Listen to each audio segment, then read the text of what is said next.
All right, for asynchronous 224, 21, we had an equation and it was just like the synchronous assignment.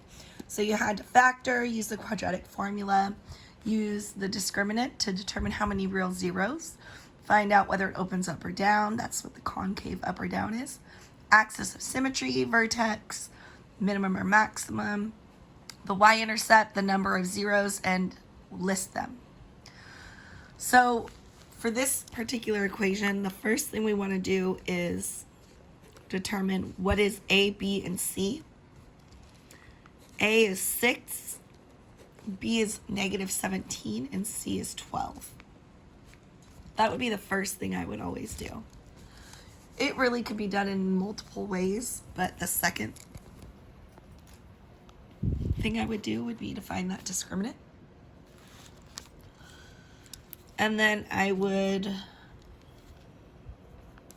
factor and or use the quadratic formula. And then I would go to this section and complete this section.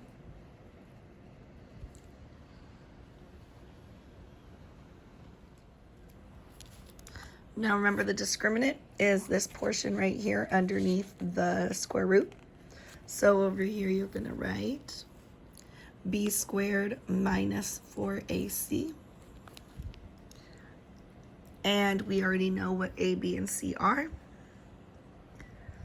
So we're going to say negative 17 squared minus 4 times 6 times 12. When you solve this, negative 17 squared is 289. 4 times 6 times 12 is 288. 289 minus 288 is 1. Remember the rule? If it's positive, that means you have 2 real zeros. So I would say automatically I would come to this section and I would say I have 2 real zeros, 2 real x-intercepts. Now I need to factor them, or use the quadratic formula to solve for them. In order to factor, you can use the x in the box.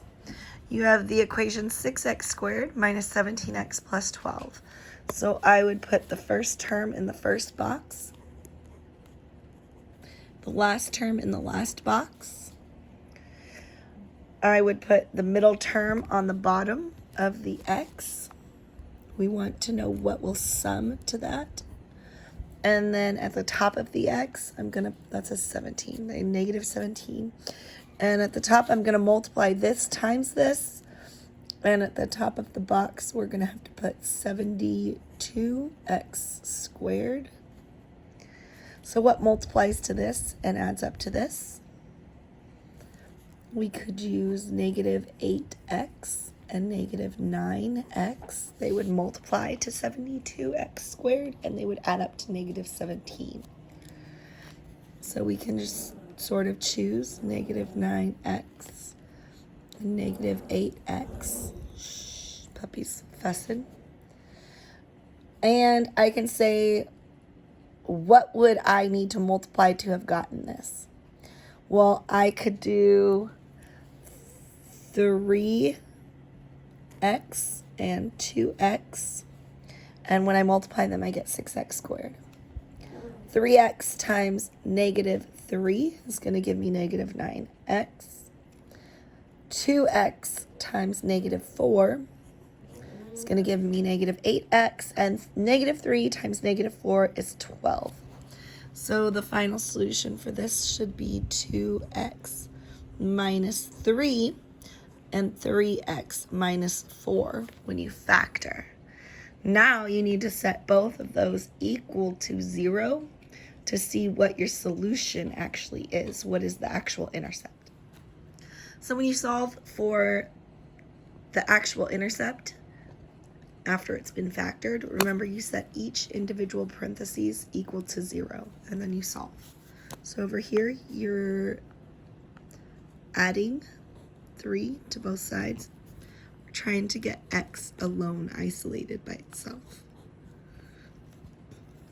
These cancel and go away. You're left with 2x equals 3. Divide both sides by 2, and x is equal to 3/2 or 1.5. And so you would have something like 3/2, 0. That would be your first x-intercept. And then you would have to add 4 to both sides to solve this completely separate one. 3x is equal to 4. These would cancel. Divide by 3 on both sides, and x is equal to 4/3, or 1.3 repeating. So you can just put 4/3 or 1 1/3, comma 0. And that would be your actual x-intercepts. So for your zeros, if any, this is where you would write 3/2, comma 0, and 4/3, comma 0. The same answer should be what you get when you solve using the quadratic function. Now remember, we already did part of the quadratic function. We used the discriminant. So here we have the opposite of b. b is -17. So the opposite of b is positive 17. Plus or minus the square root of b squared minus 4ac, which we already figured out, is 1. So we can just save us some time and not do the same work twice. And then it's all over 2 times a, and a is 6. So basically you have 17 plus or minus the square root of 1. Square root of 1 is 1. And 2 times 6 is 12. So basically x is equal to 17 plus 1 over 12, and 17 minus 1 over 12. So 18/12.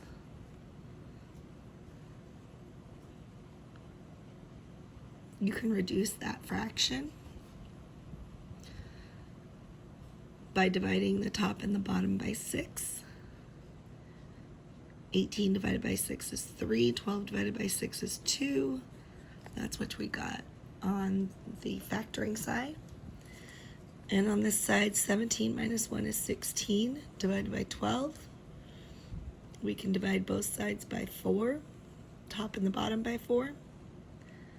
So we end up with 4/3, and that's what we got for the other x-intercept. So we received the same answer.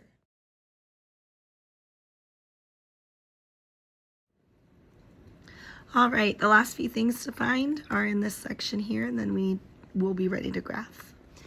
First thing I would do in this section would be the axis of symmetry, the opposite of b over 2a.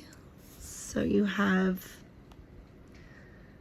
the opposite of -17 all over 2 times 6.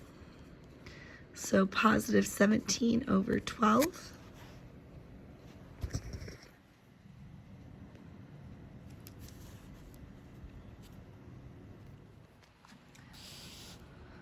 Okay, so when you go to solve,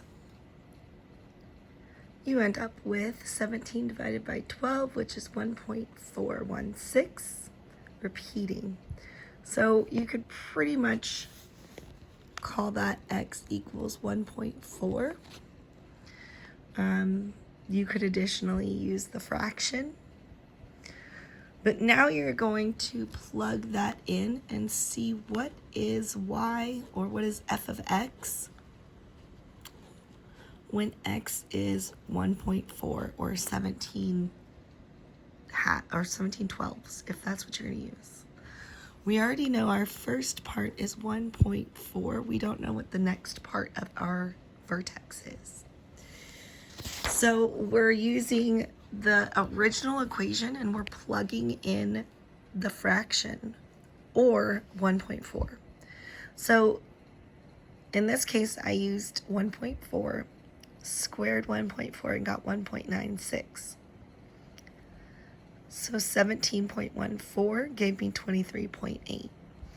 So in the last line, you see that all I have to do is multiply 6 times 1.96 and then add and subtract from left to right. 11.76 minus 23.8 plus 12 is equal to negative 0.04. So all I did was plug in our value of 1.4. So we figured out what is the x value of the vertex. Now we need to plug it in to find out what is the y part of that same vertex. When that's x, what is the y value? So now that we know our answer, we can say 0.04, and don't forget that's a negative value. And now all we need to do is figure out if this is going to open up or open down, so that we know y equals negative 0.04 is going to be either a minimum or a maximum. A is 6, and remember, when A is positive, it opens up. And that means you have a minimum. And the last thing that we need to do in this work section is find our y-intercept. The y-intercept is probably the one we could have found first. You just take the original equation and you find the point 0, c. And whatever c is that point. So 0, c means my y-intercept is 0, 12. Now I can graph. So I'm going to graph my vertex, which is 1.4, so almost 1.5, and then down about 1/25, so I'll say it's probably about right there. And this is a guesstimate. This is not a precise value because I'm guessing where that's going to be on my graph. 3/2, or 1.50 is one of my x-intercepts, so basically right there. And 1.3 is our other one, so it's pretty much